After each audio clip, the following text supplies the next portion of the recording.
आणि आता लोकसभेचा आखाडा, त्या संदर्भातल्या टॉप 9 बातम्या। सुधीर मुनगंटीवार बहीण भावावर बोलले तो महिलांचा सन्मान होता का? उद्धव ठाकरेंचा हा सवाल आहे। मुनगंटीवारांच्या मानगुटीवर बसून माफी मागा, ठाकरेंचं भाजपला आव्हान। मराठा समन्वयक विनोद पाटलांनी नागपुरात फडणवीसांची भेट घेतली। छत्रपती संभाजीनगरमधून निवडणूक लढण्यावर पाटील ठाम, माझ्याकडे निवडून येण्याचं गणित माझा अधिक दावा, पाटलांची प्रतिक्रिया।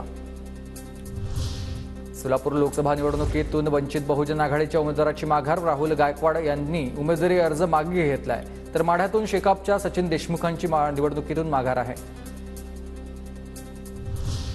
नमो नमो चालतं पण जय भवानी का चालत नाही? संजय राऊतांचा सवाल। ज्यांनी हिंदुत्व सोडलं त्यांनी गाण्यात जय भवानी का आणावं? फडणवीसांच्या टीकेला राऊतांचं उत्तर आहे। काँग्रेसने उदयनराजेंना नेहमी बाजूला ठेवलं। उदयनराजेंच्या पत्नी दमयंतीराजे भोसले यांचा काँग्रेसवर गंभीर आरोप। कोरेगावातल्या प्रचार सभेतून काँग्रेसवर साधलाय निशाणा। धाराशिवमध्ये राष्ट्रवादीचे शिक्षक आमदार विक्रम काळेंनी उमेदवारी अर्ज मागे घेतलाय। काळेंनी अपक्ष उमेदवारी अर्ज भरला होता। मी काँग्रेसमध्ये नाराज, पक्षांना 40 वर्ष एकही मला पद दिलेलं नाही। आबा बागुलांनी बोलून दाखवली नाराजी। पुणे शहराध्यक्षपदासाठी माझा विचार झाला पाहिजे, पुनर्वसन व्हावं, बागुलांची मागणी। कोल्हापुरातले महाविकास आघाडीचे उमेदवार शाहू महाराज यांना वंचित पाठोपाठ आता एमआयएमनं पाठिंबा दिला। एमआयएमचे नेते इम्तियाज जलील यांनी पत्रकार परिषदेतून दिली माहिती।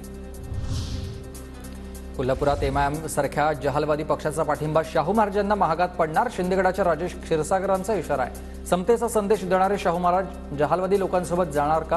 क्षीरसागरांचा सवाल।